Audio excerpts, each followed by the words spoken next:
Kita pasti menang.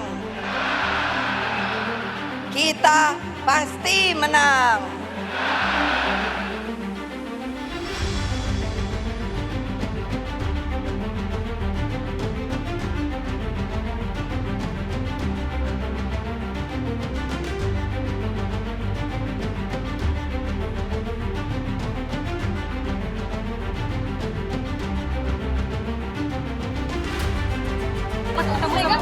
Kira-kira bahas apa sih Pak? Pas ketemu sama Pak SBY. Bahas apa Pak? Gambar rencana pertemuan dengan Bu Mega Pak. Sama Bu Mega kapan Pak? Akan berlangsung Pak pertemuan dengan Bu Mega? Insyaallah, mudah-mudahan. Sinyal PDI Perjuangan bergabung ke koalisi Prabowo Subianto dan Gibran Rakabuming Raka semakin menguat. Pernyataan para elit dari kedua belah pihak memberikan kisi-kisi bahwa pertemuan kedua tokoh bangsa ini akan segera terwujud dalam waktu dekat atau sebelum pelantikan Presiden dan Wapres terpilih Prabowo Subianto dan Gibran Rakabuming Raka. Salah satunya Ketua Harian DPP Partai Gerindra Dasko. Dirinya menyebut kedua pihak tengah melakukan pencocokan terkait waktu pertemuan. Jadi sebenarnya begini, komunikasi sudah dijalankan, tetapi kemudian masalah tanggal, masalah tempat ini juga masih dipastikan karena masing-masing saling mencocokkan. Yang pasti soal makanan sudah ditentukan, itu aja. Presiden terpilih Prabowo Subianto dan Ketua Umum PDI Perjuangan disebut sangat menginginkan pertemuan antar keduanya segera berlangsung. Ketua DPP PDI Perjuangan Puan Maharani mengatakan, menu nasi goreng yang pernah disajikan oleh Megawati saat melakukan pertemuan pada tahun 2019 lalu kemungkinan saja akan kembali disajikan. Yang terbaru semuanya beliau berdua sama-sama berkeinginan untuk bertemu secepatnya, menunggu waktu yang tepat di saat yang tepat. Jadi itu yang bisa saya sampaikan. Menu makanannya apa Mbak? Apakah ada nasi goreng kembali atau apa nanti? Masih dipikirkan, tapi waktu itu Ibu Mega yang memasak dan Pak Prabowo sangat menyukai. Jadi mungkin juga menu nasi goreng akan ada lagi. Artinya lebih ke umur dong, Mbak? Bisa juga di Kertanegara, bisa juga di Hambalang. Tidak ada masalah, akan bertemu di mana saja. Mbak Puan, berarti pertemuan akan berlangsung sebelum 20 Oktober? Insya Allah. Rencana pertemuan keduanya juga direspon positif oleh Presiden Joko Widodo. Rencana pertemuan kedua tokoh politik ini diyakini dapat membuat stabilitas politik nasional semakin membaik. Saya kira baik pertemuan itu sehingga komunikasi antar tokoh-tokoh bangsa bisa sambung untuk kemajuan negara, untuk kemajuan bangsa. Kapan kira-kira pertemuan kedua tokoh bangsa ini akan terjadi?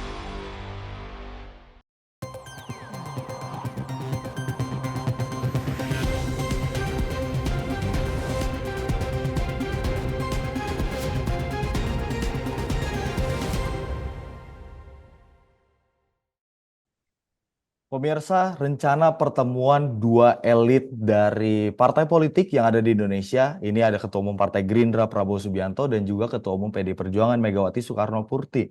Dan seperti yang kita ketahui memang dari kedua tokoh ini menjadi sebuah rival saat Pilpres 2024. Seperti yang kita ketahui memang Puan atau Megawati mencalonkan Ganjar Pranowo, kemudian Prabowo Subianto ini menjadi rival dari calon yang dicalonkan oleh Megawati Soekarnoputri.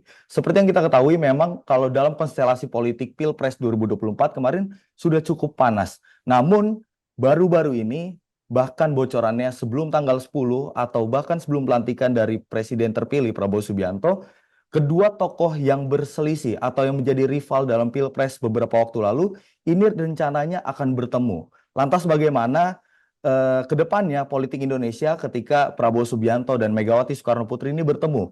Untuk membahasnya kita sudah bersama dengan Direktur Eksekutif Skala Survei Indonesia, Bang Abdul Hakim MS. Selamat malam Bang Ab. Selamat malam Mas Andi, apa kabar? Siap, Alhamdulillah baik Bang Ab. Bang Ab, ini kalau kita melihat rencana pertemuan antara Prabowo Subianto dan Megawati Soekarnoputri, ini kalau Bang Ab sendiri memaknainya seperti apa Bang? Ya, agak cukup menarik memang kalau kita lihat beberapa hari ini terkait dengan penyusunan struktur kabinet yang akan dilakukan oleh Presiden terpilih Prabowo Subianto. Banyak kabar yang beredar terkait bagaimana nantinya Pak Prabowo akan menyusun struktur kabinetnya. Apakah semua parpol yang saat ini berada di belakang selain PDIP yang secara definitif belum menyampaikan dukungan secara ofisial terhadap Pak Prabowo, ini juga menarik untuk bisa kita cermati. Saat ini dari 8 parpol berkursi di DPR, semuanya telah menyatakan dengan resmi akan berada di bawah pemerintahan Pak Prabowo Subianto. Nah, yang menjadi polemik dan yang menjadi wacana saat ini adalah soal apakah mungkin PDIP sebagaimana yang Mas Andi kemukakan tadi menjadi rival dalam Pilpres kemarin dengan mendukung Mas Ganjar akan bergabung dengan Pak Prabowo yang memenangi kontestasi. Nah, ini yang sekarang memang banyak dibicarakan. Nah, sebelum membahas kira-kira apakah PDIP nanti betul-betul bergabung, saya akan terlebih dahulu lihat karakter Pak Prabowo. Kalau saya baca dari gestur dan pernyataan-pernyataan baik Pak Prabowo sendiri maupun orang-orang penting yang berada di sekelilingnya seperti Ketua Harian Partai Gerindra Sufmi Dasko Ahmad, Sekjen Partai Gerindra Ahmad Muzani, bahwa Pak Prabowo nanti dalam menyusun kabinetnya beliau berupaya untuk bisa mengkonsolidasikan semua kekuatan politik yang ada di Indonesia, terutama partai politik, agar bisa bekerja sama bersamaan untuk membangun negara dalam 5 tahun ke depan. Nah, terkait PDIP, saya melihat dalam beberapa pernyataan yang bisa saya rujuk dan biasanya orang-orang ini memberikan pernyataan yang valid, kemungkinan besar PDIP akan bergabung dengan pemerintahan Pak Prabowo cukup besar. Salah satu misalnya saya rujuk pernyataan dari Ketua Harian Partai Gerindra Sufmi Dasko Ahmad bahwa pertemuan antara Pak Prabowo dan Bu Megawati makanannya sudah disediakan. Kemudian kalau kita merujuk dari sisi PDIP yang sekarang menjadi Ketua DPR, Mbak Puan Maharani mengatakan pertemuan sebetulnya sudah akan dilakukan dan tempatnya nanti berada di kediaman Pak Prabowo. Entah itu di Hambalang, ataukah entah itu nanti akan dihelat di Kartanegara. Kemudian orang penting PDIP lainnya juga mengatakan hal serupa. Said Abdullah, Ketua Banggar periode yang lalu, yang merupakan ini adalah salah satu tokoh sentral PDIP juga mengatakan bahwa pertemuan akan dilakukan dalam waktu sebelum pelantikan. Dan yang kemudian muka dan bersilaturahmi kembali dengan Bu Megawati. Indikator-indikator ini memberikan saya keyakinan bahwa memang pertemuan antara Pak Prabowo dan Bu Megawati itu akan terjadi. Akan tetapi apakah bekerja sama? Nah, saya kemarin tuh menunggu satu sinyal sebetulnya Mas Andi terkait dengan komposisi pimpinan DPR dan MPR.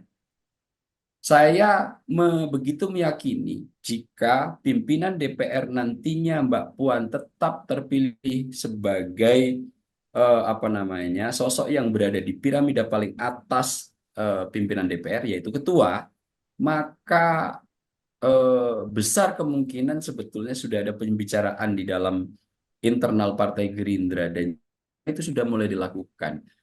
Baik, Bang Ab, izin. Bang Ab, ini kalau sebelum kita ke sana, Bang Ab, kalau kita melihat kalau dari pernyataan yang tadi Bang Ab sempat singgung, ada pernyataan dari Ketua DPP PDIP Said Abdullah, kemudian ada pernyataan juga dari Ketua DPP Partai Gerindra, Ketua Harian DPP Partai Gerindra Sufmi Dasko Ahmad seperti itu, dan juga Ketua DPP dari PD Perjuangan juga Puan Maharani. Ini sudah mengkerucutkan, artinya pertemuan ini benar akan terjadi. Bahkan bocorannya ini akan terjadi sebelum tanggal 10 Nah, ini kalau kita melihat ini kan hari ini tanggal 8 Bang Aap. Ini kenapa sebenarnya sampai dengan saat ini belum belum terjadi pertemuan ini Bang Aap? Apa sebenarnya yang menjadi hambatan?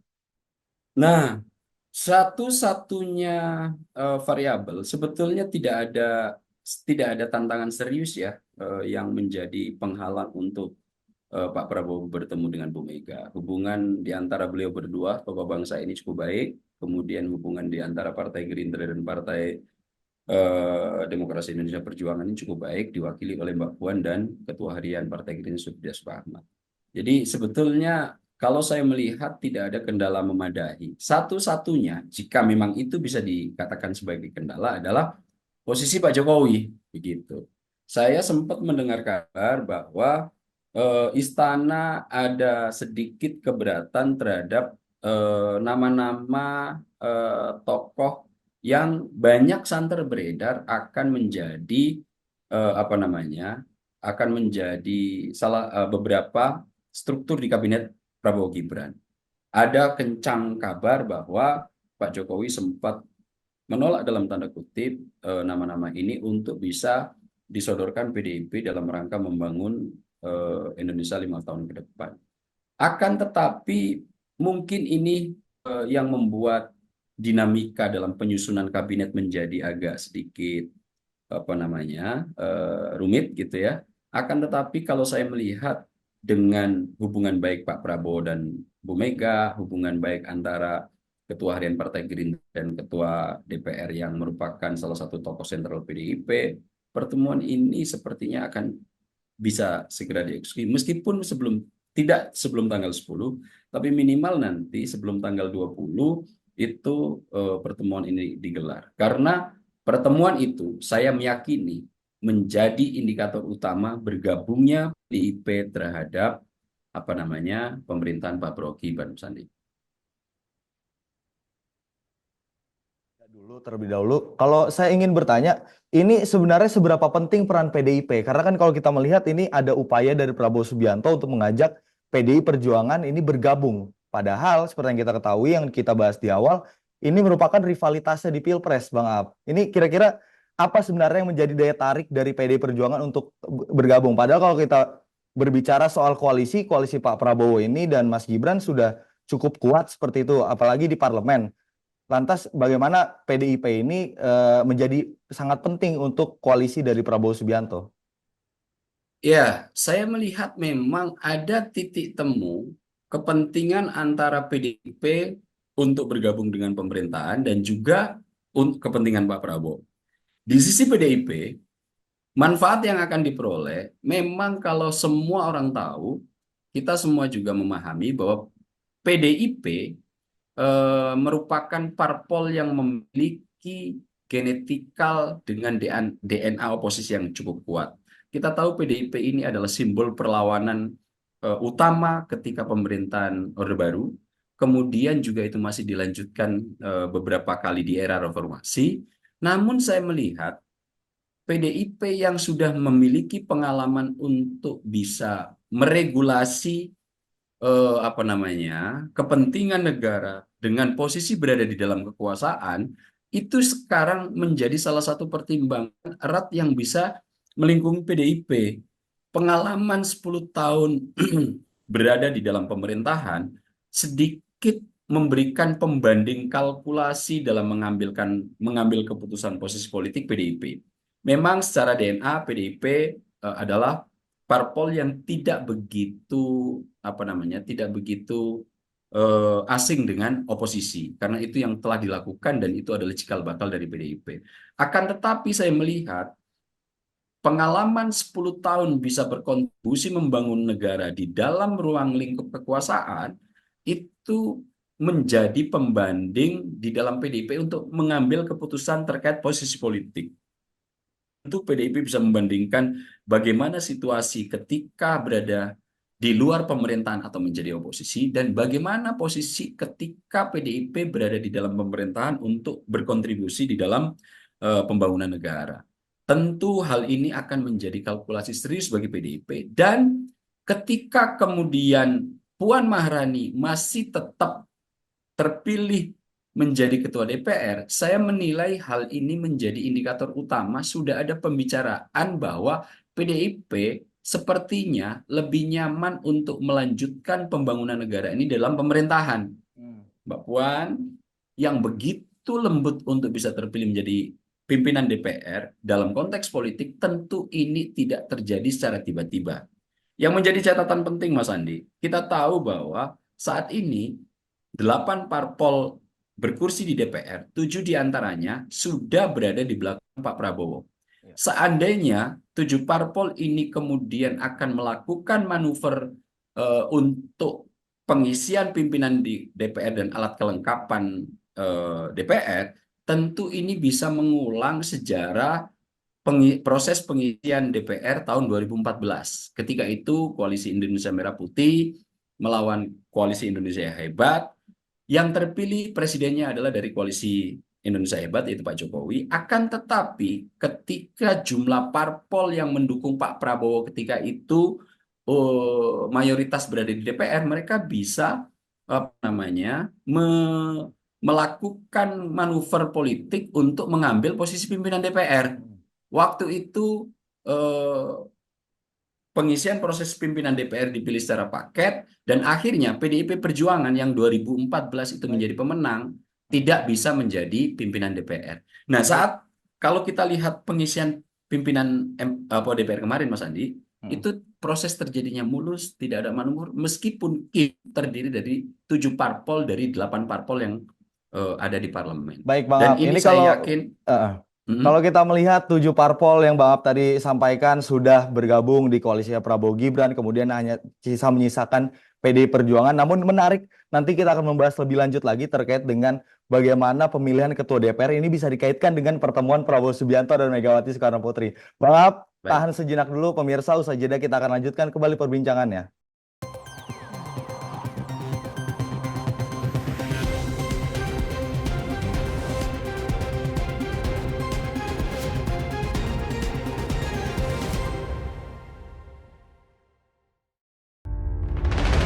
Menghadirkan para tokoh nasional Indonesia.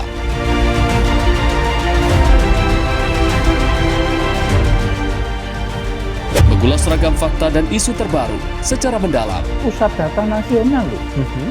Pusat data nasional, data apa aja masuk ini? Buka satu barang warga itu memang diperlukan. Bincang spesial setiap Sabtu pukul 8 malam hanya di Sinpo TV. Halo, selamat malam pemirsa. Senang sekali rasanya kami mengisi ruang informasi Anda. Akhiri aktivitas Anda dengan rangkuman perkembangan peristiwa yang terjadi sepanjang hari. Sebelumnya kita saksikan ada sekitar 3.000 tamu undangan, sementara di Ibu Kota Nusantara ini ada sekitar 2.000 tamu undangan. Rangkaian informasi nasional dan mancanegara dirangkum sebagai penutup hari dalam Menyapa Malam.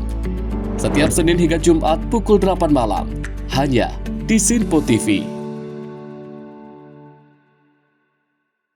Halo, selamat pagi pemirsa Sinpo TV. Selamat pagi Andi. Selamat pagi, Fen. Beragam informasi terbaru hadir menemani Anda sebelum memulai hari. Itu memang dari Menteri Perhubungan juga mendukung, Betul. dari Menteri Keuangan juga mendukung, dan kita sebagai masyarakat pun juga Harus mendukung. Mengangkat isu yang tengah menjadi pembicaraan paling hangat. Semarakan pagi Anda bersama Menyapa Pagi. Setiap Senin hingga Jumat pukul 6 pagi. Hanya di Sinpo TV. Pemirsa Sinpo TV kembali hadir menemani Anda dengan berbagai informasi yang telah kami rangkum dalam sepekan. Sajian lengkap informasi sepekan kami hadirkan untuk Anda. Badan Legislasi DPR menemui masa unjuk rasa di depan gedung DPR RI Senayan, Jakarta. Menemani akhir pekan Anda bersama keluarga dengan rangkuman berita menyeluruh dalam Sinpo Sepekan. Setiap minggu pukul 6 pagi. Hanya di Sinpo TV.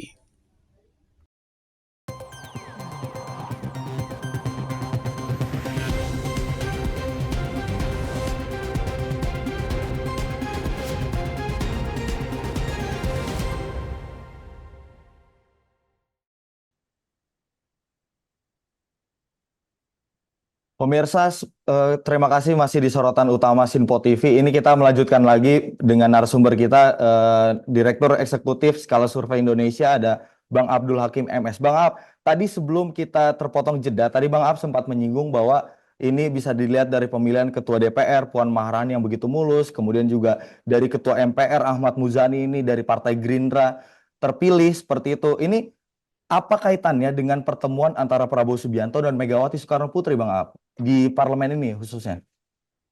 Ya, saya memang tadi mengemukakan bahwa indikator kuat akan terjalinnya kerjasama antara PDI Perjuangan dengan Pak Prabowo adalah proses pemilihan pimpinan DPR dan MPR. Indikatornya sederhana, Mas Andi. Kita lihat bahwa proses pemilihan ketua DPR kemarin atau pimpinan DPR di mana ketuanya masih menggunakan undang-undang MD3 yang lama, tentu ini tidak terjadi serta-merta.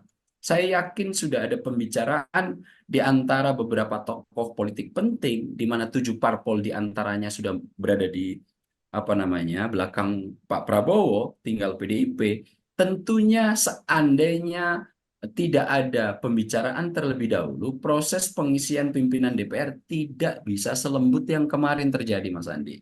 Itu nomor satu. Nomor dua, proses pimpinan DPR yang lembut ini bisa terlanjut dalam proses pengisian posisi pimpinan MPR, Majelis Permusyawaratan Rakyat kita. Kita tahu bahwa peroleh parpol teratas adalah PDIP, nomor 2 Golkar, Gerindra nomor 3. Akan tetapi dengan adanya faktanya ternyata Gerindra yang secara perolehan suara itu berada di urutan nomor 3 bisa menduduki pimpinan MPR yang biasanya itu akan diperjuangkan total oleh Partai Golkar. Nah, hal-hal seperti ini saya meyakini betul bahwa tanpa adanya pembicaraan terlebih dahulu di belakang layar, tentu proses pemilihan posisi-posisi politik penting ini tidak akan sesederhana dan selembut yang bisa kita lihat kemarin, Mas Andi. Itu kenapa saya menjadikan rujukan pengisian posisi DPR dan pimpinan MPR ini sebagai indikator utama akan terjalinnya kerjasama. Dan belakangan saya membaca pernyataan bendahara umum PDIP, Bang Loli Dodo Kambe, yang sudah secara vulgar menyatakan bahwa PDIP akan mendukung pemerintahan Prabowo Gibran. Nah, ini juga menjadi menarik karena ketika Pak Loli yang menjadi salah satu sosok penting di PDIP sudah menyatakan bahwa PDIP akan berada di belakang pemerintahan Pak Prabowo Gibran, itu menjadi sesuatu yang cukup bisa menjadi rujukan. Dan kalau Bang Aap, ini kan tadi Bang Aap bilang Bendahara Umum PDIP sudah memberikan sinyal seperti itu ya, bahwa akan mendukung pemerintahan Prabowo Gibran. Kemudian juga Ketua DPP PDIP Said Abdullah juga waktu itu sempat memberikan sinyal bahwa tidak menutup kemungkinan pihaknya ini akan mendukung Prabowo Gibran. Sebenarnya kita lihat emang akhir-akhir ini kalau kita melihat beberapa waktu lalu PDIP sempat kencang dengan koalisi dari Indonesia Maju. Tapi kalau saya perhatikan Bang Aap, ini koreksi kalau saya salah, menjelang Pilkada Jakarta 2024 terlebih dari penentuan Pramono dan juga Rano Karno, ini intensitas atau tensi dari PDIP ini dalam politik cukup menurun. Cukup lebih bisa dibilang dalam konteks tanda kutip sudah jinak seperti itu Bang Aap. Tanggapannya gimana? Nah, iya, itu menjadi beberapa indikator yang lain. Kita tahu ya bahwa PDIP ini adalah parpol yang diisi oleh politisi-politisi handal dengan tingkat retorika memadai dan keberanian yang mumpuni. Menjelang pelantikan Pak Prabowo 20 Oktober ini, kita lihat indikatornya, selain tadi pernyataan dari Pak Loli Dodo Kambe, sampai detik ini saya belum banyak melihat dan membaca kritik keras dari politisi PDIP terhadap Pak Prabowo. Nah, ini kan juga menjadi menarik. Indikator yang lain juga terkait Pilkada DKI Jakarta yang seperti Mas Andi kemukakan tadi, memang tidak terlalu banyak konfrontasi yang dihadirkan. Nah, ini saya menjadi semakin yakin bahwa pertemuan Pak Prabowo dan Bu Mega ini hanya soal menunggu waktu dan apa namanya tempat paling tinggal menyesuaikan jadwal kapan itu akan dilakukan dan kapan itu akan bisa dieksekusi, Mas Andi. Ya, baik, Bang Ab. Ini kalau kita melihat kemarin juga pernyataan dari Ketua DPP PDIP, Mbak Puan Maharani seperti itu, bahwa sempat menyinggung mungkin akan dimasakkan nasi goreng lagi. Ini flashback ke belakang saat Prabowo Subianto bertemu dengan Megawati di Tengku Umar seperti itu ya. Apakah politik nasi goreng ini akan berhasil membuat PDIP ini masuk atau hanya sekedar silaturahmi saja, Bang Ab? Nah, inilah yang kemudian kita menunggu apa namanya kelanjutan dari wacana ini. Apakah pertemuan itu nanti betul-betul bisa menjadi tanda bergabungnya PDIP dalam pemerintahan Pak Prabowo, ataukah nanti sebagai apa namanya sebagai silaturahim biasa karena mungkin PDIP memiliki pertimbangan yang lain. Nah, ini sebetulnya Mas Andi yang apa namanya perlu kita tunggu bersama. Tapi kalau saya melihat Mas Andi ya, di sisi Pak Prabowo, sebetulnya beliau ingin dan berhasrat betul untuk bisa PDIP bergabung di apa namanya di pemerintahan 5 tahun ke depan. Saya melihat ini indikatornya berasal dari pernyataan yang dikeluarkan oleh Pak Hasyim Joyo Hadikusumo. 2 tahun Pak Prabowo sudah menunggu bisa bersilaturahim dengan Bu Mega. Tentu itu adalah bahasa etalase yang paling dimungkinkan dari bahasa belakangnya adalah keinginan kerjasama ini bisa berlanjut hingga 5 tahun ke depan. Karena apa? Satu, kita tahu PDIP ini adalah parpol pemenang pemilu dengan 110 kursi. Kalau kita konversi presentasi itu adalah 19%. Tentu ini akan menjadi tambahan penguat bagi pemerintahan Pak Prabowo Gibran. Dan jika PDIP betul-betul nanti bergabung, maka 100% parpol berkursi di parlemen akan berada di belakang Pak Prabowo. Dan ini tentu menjadi apa namanya poin penting dan cukup serius bagi bagaimana jalannya pemerintahan Pak Prabowo Gibran 5 tahun ke depan, Mas Andi. Baik, Bang Ab, kalau kita mencermati dari jika memang nanti Prabowo Subianto dan Megawati ini akan bertemu seperti itu, apakah ini dalam pertemuan itu akan membahas soal kabinet atau hanya sekedar silaturahmi seperti itu? Karena seperti yang kita ketahui ini hanya silaturahmi biasa kalau dari pernyataan dari kedua elit partai tersebut. Tapi yang tidak dipungkiri ini kan menjelang pelantikan seperti itu ya. Ini artinya kabinet masih bisa dirubah, politik juga masih dinamis, Bang Ab. Kira-kira tawaran kabinet itu akan disampaikan dalam pertemuan itu apakah atau seperti apa, Bang Ab? Saya yakin kalau seandainya nanti pertemuan itu adalah pertemuan biasa-biasa saja, tidak akan mungkin dilakukan. Kita tahu betul bahwa Bu Mega, jangankan untuk pertemuan biasa-biasa di hari yang seperti yang sekarang, di Lebaran pun untuk bertemu dengan orang yang lain pun agak cukup terbatas bisa mengakses Bu Mega. Ini bisa kita lihat kemarin seperti Pak Jokowi yang agak cukup kesulitan untuk bisa bersilaturahim dengan Bu Mega meskipun momentumnya adalah Lebaran. Nah, saya meyakini betul jika memang pertemuan nanti itu benar-benar bisa dilaksanakan, maka ini akan berimplikasi total terhadap adanya kerjasama politik antara Presiden terpilih Prabowo Subianto dan PDIP yang secara prerogatif ditentukan oleh Bu Megawati, Mas Andi. Baik, Bang Ab, ini kalau kita berbicara soal apa ya namanya, soal kabinet seperti itu, apakah ada kemungkinan ini kan skemanya ada banyak, Bang Ab, bisa bergabung kabinet, ini artinya memberikan sinyal atau memberikan sebuah kepastian, artinya PDIP bergabung dengan pemerintahan Prabowo Gibran. Tapi kalau misalkan skemanya ini dengan oposisi dan koalisi, bisa saja PDIP ditaruh sebagai oposisi, namun pada dasarnya dia mendukung pemerintahan Prabowo Gibran.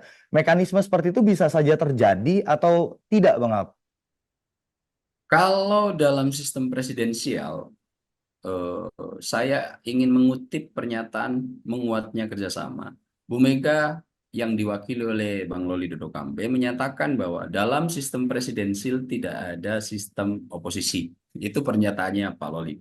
Meskipun dalam demokrasi secara umum kita mengenal itu sebagai salah satu variabel penting bisa mewujudkan checks and balances. Nah, pernyataan-pernyataan seperti ini makin menguatkan. Tapi seandainya nanti PDIP betul-betul tidak jadi bergabung, maka PDIP pasti akan memilih rute seperti yang dilakukan terhadap Pak SBY ketika tahun 2004 sampai 2019 sampai 2014. Jadi ketika nanti PDIP tidak akan jadi bergabung, maka saya yakin PDIP akan memainkan peran penting untuk menjadi kritikus utama pemerintahan yang akan berjalan. Akan tetapi nanti seandainya benar-benar PDIP berada di bergabung dengan pemerintahan Prabowo Gibran, maka ini akan menjadi kekuatan baru bagi Pak Prabowo. Tapi apakah nanti PDIP tidak akan melakukan kritik keras? Saya yakin di beberapa hal nanti tetap akan melakukan kritik secara proporsional. Jadi, apakah mungkin skema PDIP akan tetap mendukung pemerintahan Pak Prabowo tanpa harus mendapatkan peran membangun negara dalam 5 tahun ke depan? Sepertinya agak cukup sulit, karena nanti kalau ini terjadi akan cukup menjadi batu kerikil bagi Pak Prabowo dalam mengeksekusi semua kebijakan yang akan dijalankan. Kita harus tahu dan mencatat bahwa nanti semua undang-undang yang akan dikeluarkan oleh eksekutif yang akan menekan siapa? Puan Maharani. Dan siapa Puan Maharani? Ini adalah salah satu tokoh penting di PDIP. Sehingga saya yakin betul Pak Prabowo sangat berharap, Partai Gerindra juga sepertinya juga sudah mulai mengisyaratkan gabungnya PDIP terhadap pemerintahan Prabowo Gibran, meskipun menjadi rivalitas kuat kemarin di Pilpres, akan begitu diharapkan demi menjaga dan melancarkan proses pemerintahan Prabowo Gibran 5 tahun ke depan, Mas Andi. Baik, Bang Ab, ini kalau misalkan memang PDIP bergabung seperti itu ya, bergabung dengan koalisi dari Prabowo Subianto dan Gibran Rakabuming Raka, artinya check and balancing ini tugasnya siapa, Bang Ab, untuk memberikan kritik atau masukan? Karena kalau misalkan memang semua partai politik ini masuk ke dalam pemerintahan, bukan tidak mungkin semua program berjalan dengan mulus saja, Bang Ab. Ya, ini yang kadang-kadang banyak dari pihak kita yang belum memahami secara teoretikal dan ketatanegaraan tentang sistem presidensialisme. Mas Andi, sistem oposisi itu hanya bisa dikenal dalam sistem pemerintahan parlementer, di mana nanti parpol yang bisa memenangi kontestasi, maka dia berhak untuk mengajukan pemimpin negara, yaitu Perdana Menteri, yang tanpa pemilihan secara langsung. Di sistem presidensial yang dipilih secara langsung, sebetulnya proses checks and balances itu langsung dimainkan oleh lembaga negara, Mas Andi. Jadi misalnya, saat ini siapa ya presiden terpilihnya? Prabowo Subianto. Nah, ketika Pak Prabowo sudah terpilih, maka Partai Gerindra yang mendapatkan kursi di DPR, meskipun partai ini adalah partai pengusungnya Pak Prabowo, ketika sudah dilantik menjadi anggota DPR, maka dengan segera ketika diketok palu sebagai anggota DPR, merekalah yang akan memberikan pengawasan, kritik, dan balance kekuasaan terhadap eksekutif. Begitu Mas Andi prosesnya. Jadi meskipun nanti Pak Prabowo ini berasal dari Partai Gerindra, peran checks and balances itu langsung dilakukan oleh lembaga DPR secara kelembagaan. Ya. Jadi kadang-kadang ini yang belum banyak dipahami oleh kita, dalam sistem presidensial siapa yang akan memainkan checks and balances? DPR. Meskipun parpol itu adalah pengusung presiden terpilih, ketika dia sudah dilantik menjadi anggota DPR, maka dengan segera perannya akan berubah menjadi pengawas, pengkritik, dan pemberi masukan utama terhadap jalannya roda eksekutif. Jadi itu kenapa dalam sistem presidensial memang tidak dikenal istilah oposisi. Yang dikenal adalah check and balances yang langsung dilakukan oleh kelembagaan negara. Eksekutif ketika Prabowo terpilih menjadi menjadi presiden dan dia sudah terpilih secara definitif, nanti dilantik tanggal 20 Oktober, maka dia bukan lagi presidennya Partai Gerindra. Dia adalah presidennya seluruh masyarakat Indonesia, dan siapa yang akan melakukan pengawasan di lembaga legislatif?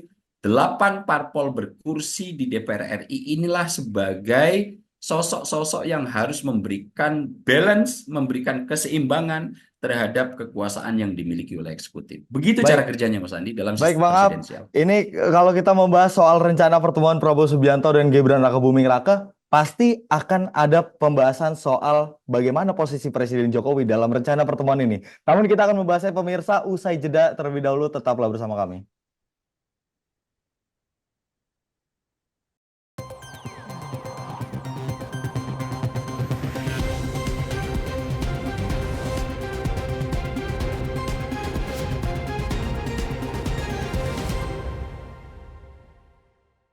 Halo pemirsa, kami kembali hadir dengan sejumlah informasi yang kami himpun dari berbagai penjuru dunia. Rangkaian informasi yang membuat akhir pekan Anda begitu bermakna. Sebuah kelompok di Afrika Selatan memberikan layanan pertunjukan film dengan tenaga surya. Berita yang menjadi sorotan media dari dalam dan luar negeri.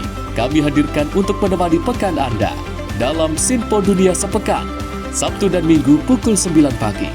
Hanya di Sinpo TV. Kami hadir dengan rangkaian informasi dari berbagai penjuru dunia. Topik dan isu yang tengah menjadi sorotan mancanegara dikemas dengan lengkap untuk Anda.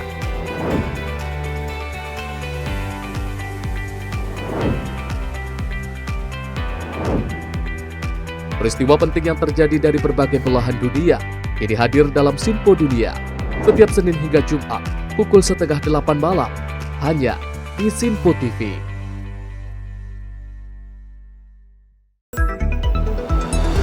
Jadilah yang pertama mengetahui perkembangan terkini seputar informasi dari lembaga parlemen. Punya data nasional, tidak ada satupun backup berarti kan? Tiba-tiba ada putusan yang nggak masuk akal dan seperti ini gitu. Kita biarkan rekomendasi kepada KPK, periksa! Kami hadirkan informasi paling akurat untuk mengawal setiap informasi dalam rapat komisi dan paripurna. Tentunya bersama saya Andi Rezaldi yang telah kami rangkum dalam program Sinpo Parlemen. Saya Arif Tufan. Saksikan Sinpo Parlemen setiap Sabtu pukul 6 pagi hanya di Sinpo TV. Pemirsa Sinpo TV kembali hadir menemani Anda dengan berbagai informasi yang telah kami rangkum dalam sepekan. Sajian lengkap informasi sepekan kami hadirkan untuk Anda. Badan Legislasi DPR menemui masa unjuk rasa di depan gedung DPR RI Senayan, Jakarta. Menemani akhir pekan Anda bersama keluarga dengan rangkuman berita menyeluruh dalam Sinpo Sepekan setiap minggu pukul 6 pagi hanya di Sinpo TV.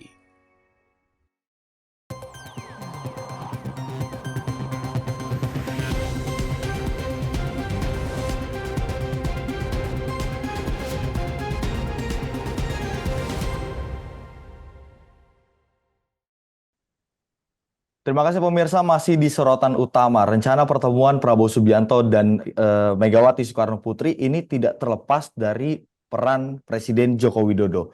Lantas bagaimana posisi Presiden Jokowi? Kita masih bersama dengan Direktur Eksekutif Skala Survei Indonesia, Bang Abdul Hakim MS. Bang Ab, ini peran Jokowi bagaimana Bang dalam pertemuan dua elit bangsa ini Bang? Ya, mungkin ya Mas Andi ya, satu-satunya variabel kalau itu bisa dikatakan sebagai tantangan utama Pak Prabowo bisa bertemu dengan Bu Mega adalah variabel Presiden Joko Widodo.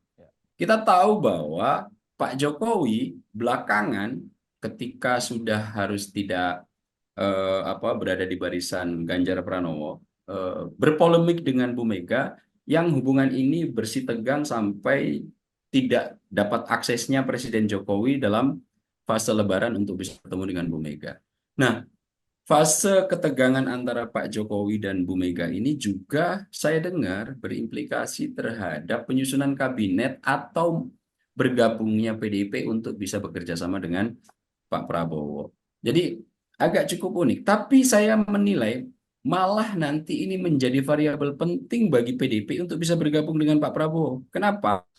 Karena nanti jika PDIP bisa bergabung dengan Pak Prabowo, maka PDIP bisa cukup leluasa untuk bisa mendeteksi langkah-langkah Pak Jokowi dari dalam pemerintahan, sehingga nanti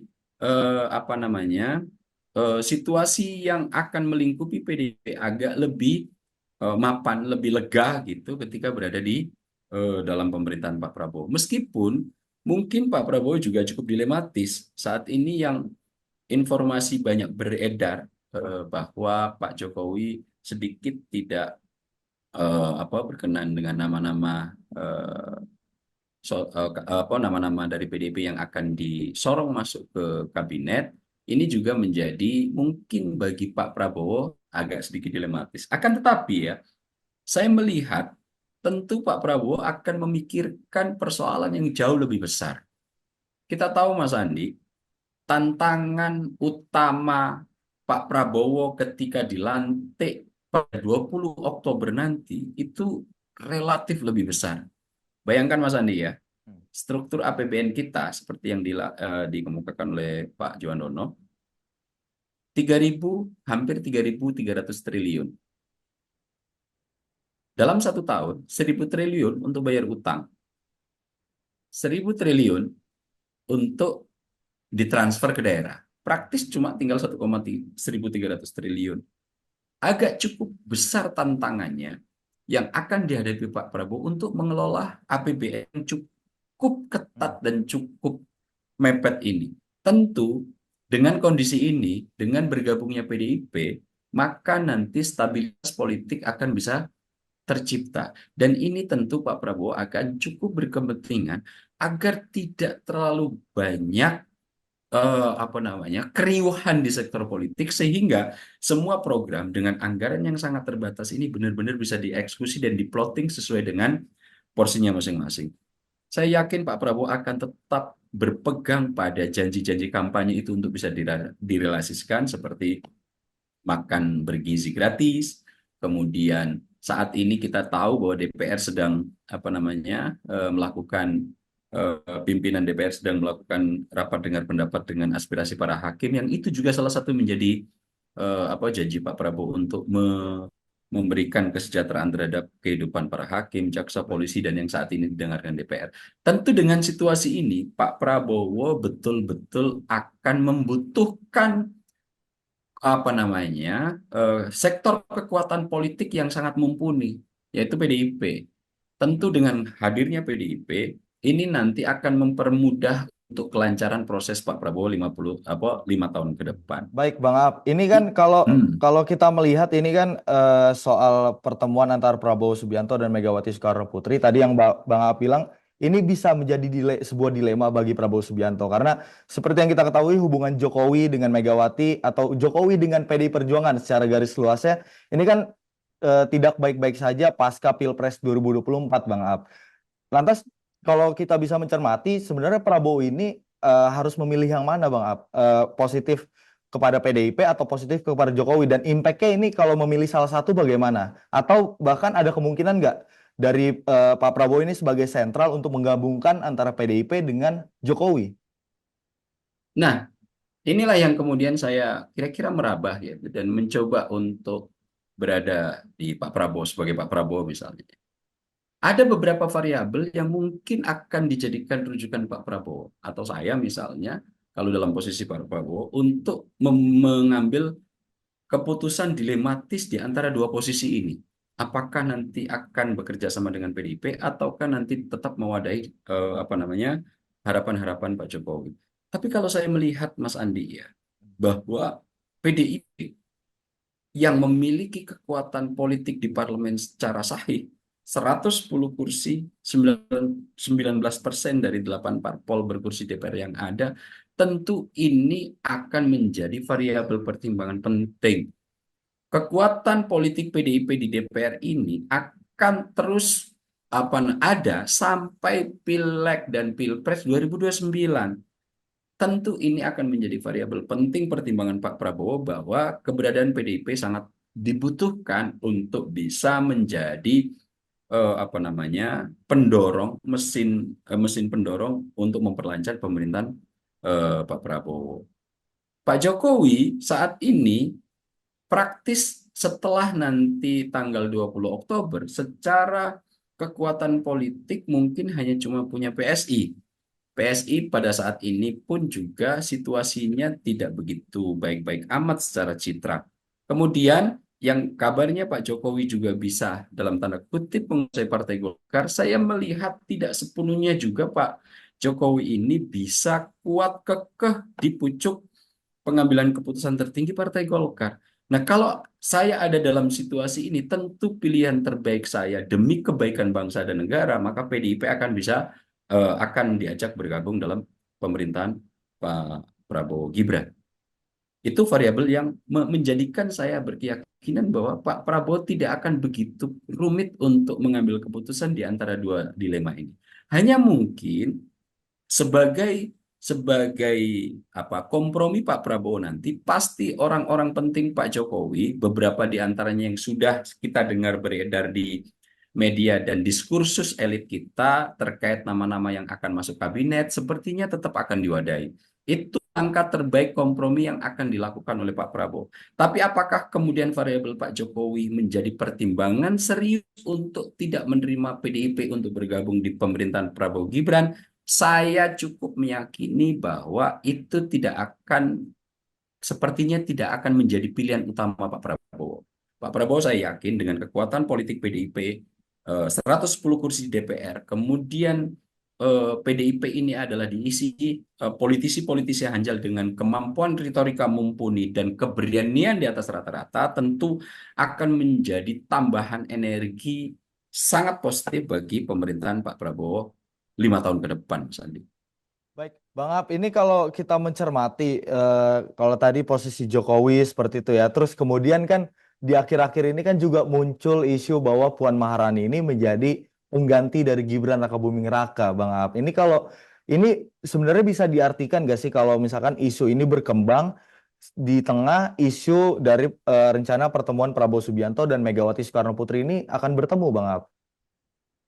Saya yakin untuk hal-hal yang semacam ini, di posisi Pak Prabowo tidak akan menjadi variabel yang dipertimbangkan serius pada saat ini. Fokus dari Pak Prabowo, saya yakin belum akan melakukan langkah apa yang akan dilakukan setelah dilantik. Fokus utama Pak Prabowo dan Partai Gerindra adalah saat ini. Saya meyakini ya, Mas Andi ya, bagaimana tanggal 20 Oktober ini pelantikan bisa lakukan secara sukses dan transisi dari Pak Jokowi ke Pak Prabowo ini bisa berjalan dengan lebih lembut lagi dibandingkan pelantikan DPR RI dan MPR RI kemarin, Mas Andi. Dan itulah yang saya yakini akan menjadi fokus perhatian untuk dinamika terhadap adanya pergantian Wapres, kemudian Mbak Puan nanti yang akan disiapkan untuk mengganti Pak Prabowo. Ini kan posisi pertimbangannya masih terlalu jauh. Kita tahu bahwa berhenti dan tidaknya Wapres ada beberapa syarat yang panjang untuk dilalui. Salah satunya harus terkait kasus pidana dan lain-lainnya. Dan ini juga nanti perlu ada follow up rutenya di DPR. Tentu saat ini bagi saya melihat Pak Prabowo tidak akan melakukan kalkulasi semacam ini secara lebih jauh. Saya yakin fokus Pak Prabowo, Partai Gerindra dan Kim bagaimana koalisi ini bisa dijalankan dengan baik dan pelantikan tanggal 20 Oktober bisa berjalan dengan leluasa dan maaf, Mas Andi. Baik, Bang Ab, ini menjelang pelantikan seperti itu ya, ada isu muncul soal pertemuan dua tokoh bangsa yang besar gitu. Tapi pertanyaan terakhir, Bang Ab, ini kalau bisa dijabarkan secara garis besarnya, sebenarnya manfaat besar dari kalau memang PDIP bergabung ke pemerintahan Prabowo Subianto dan Gibran Rakabuming Raka ini sebenarnya apa manfaatnya, Bang Ab? Ya itu tadi, manfaatnya dari Pak Prabowo. Pak Prabowo akan mendapatkan kekuatan cukup luar biasa untuk di sektor politik, yaitu 110 kursi DPR. Ini adalah variabel penting untuk bisa melakukan kompromi kebijakan secara cepat terhadap undang-undang nanti yang akan diperlukan oleh eksekutif agar bisa cepat dijalankan. Kemudian untuk PDIP ini adalah parpol yang diisi oleh politisi-politisi yang tidak kaleng-kaleng gitu, politisi-politisi mumpuni, tentu dengan kemampuan argumentasi retorika yang cukup mapan, ini akan menjadi tambahan kekuatan yang sangat serius bagi Pak Prabowo. Nah, ini kenapa penting bagi Pak Prabowo? Mas Andi tadi, satu tantangan yang akan dihadapi Pak Prabowo langsung setelah nanti dilantik menjadi Presiden Republik Indonesia adalah terkait ekonomi. pertumbuhan ekonomi berkelanjutan, kita masih ada ketimpangan dan lain-lain, ini sudah di depan mata. Yang kedua, SDM kita, tingkat IQ rata-rata masyarakat Indonesia baru 80, baru di angka 80. Naik dari 78,4 menjadi ke 80, tidak sangat signifikan. Kalau misalnya itu ditarik dengan garis indikator tingkat IQ, kita berada di posisi apa itu Mas Andi? Nanti bisa dicek sendiri. IQ di angka 80, di bawah 90 itu kategorinya apa? Itu masih mayoritas masyarakat Indonesia. Yang ketiga, kita juga masih punya ketimpangan di bidang teknologi, tidak meratanya digitalisasi. Ini juga menjadi tantangan. Yang paling penting Mas Andi ya, kita untuk melakukan itu, Pak Prabowo membutuhkan stabilitas politik yang memadai. Kalau Pak Prabowo ingin membenahi ini semua, kemudian PDIP betul-betul bergabung, stabilitas politik itu bisa tercipta seperti 10 tahun terakhir pemerintahan Pak Jokowi. Apapun bisa cepat dan segera bisa dieksekusi.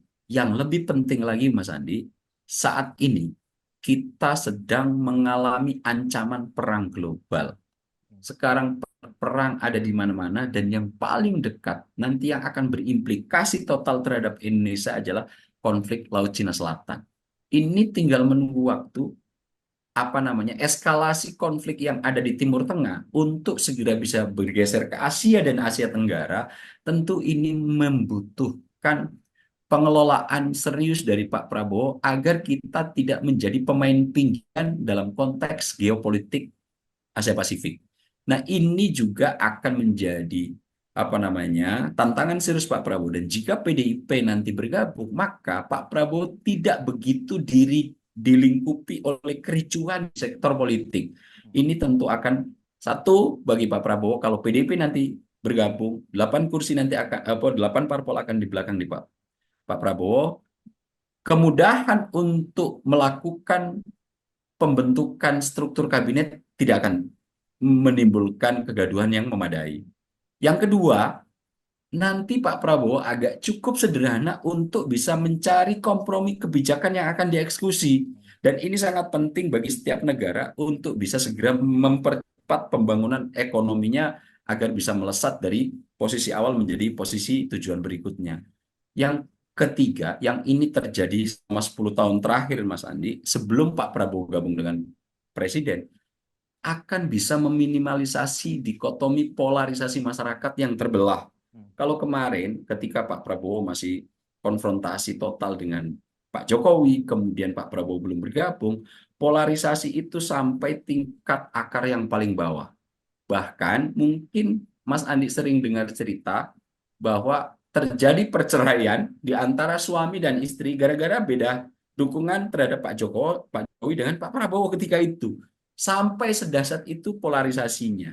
Dan tentu jika PDIP nanti bergabung, stabilitas politik akan bisa tercipta dan ini tujuan utama sepertinya yang saya baca dari tujuan Pak Prabowo menyusun kabinet. Pak Prabowo ingin merengkuh semua kekuatan politik yang ada sehingga nanti proses pemerintahan yang akan beliau jalankan selama 5 tahun ini tidak akan terjadi kericuhan memadai di sektor politik yang itu semua berimplikasi terhadap lancar dan mudahnya semua program yang sudah dibayangkan Pak Prabowo selama 3 kontestasi Pilpres yang beliau ikuti untuk segera dieksekusi. Dan tentu bagi Pak Prabowo di pemerintahan awal yang sudah beliau cita-citakan hampir 20 tahun terakhir ini, saya yakin tidak mau direcoki dengan urusan-urusan stabilitas politik yang akan menghabiskan energi. Beliau akan tancap gas terkait untuk bagaimana semua program yang beliau janjikan bisa tereksekusi dalam waktu segera, Mas. Baik, Bang Aap, terima kasih banyak sudah mau berbincang. Artinya stabilitas politik ini menjadi fokus dari pemerintahan atau menjadi fokus dari Prabowo Subianto untuk menjalankan roda pemerintahannya. Karena memang targetnya adalah menjalankan semua programnya, artinya tidak harus semua partai politik atau seluruh elit partai politik ini seharusnya memang bersatu untuk membangun bangsa seperti itu, Bang Aap ya. Bang Aap, terima kasih banyak sudah mau berbincang di Sinpo TV. Sebetulnya, dan itu Dan itu kalau bisa terjadi, kita akan menjadi kekuatan yang sangat mengerikan bagi bangsa-bangsa yang lain.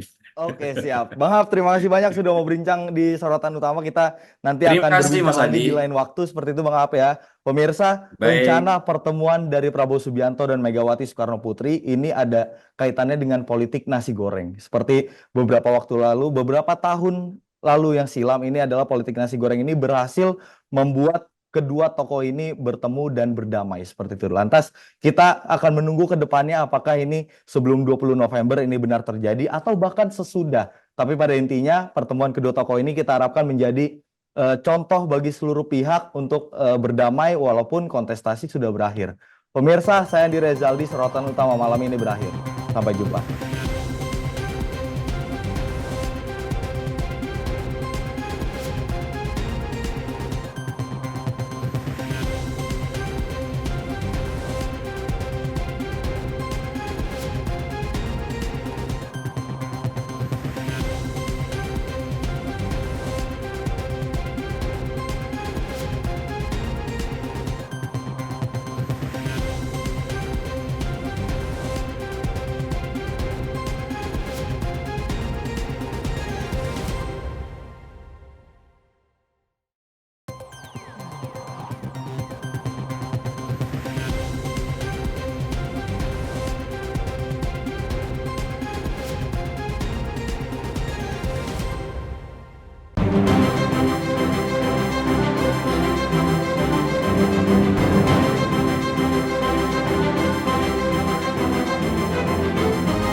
Simpo TV, News, Sport, Entertainment.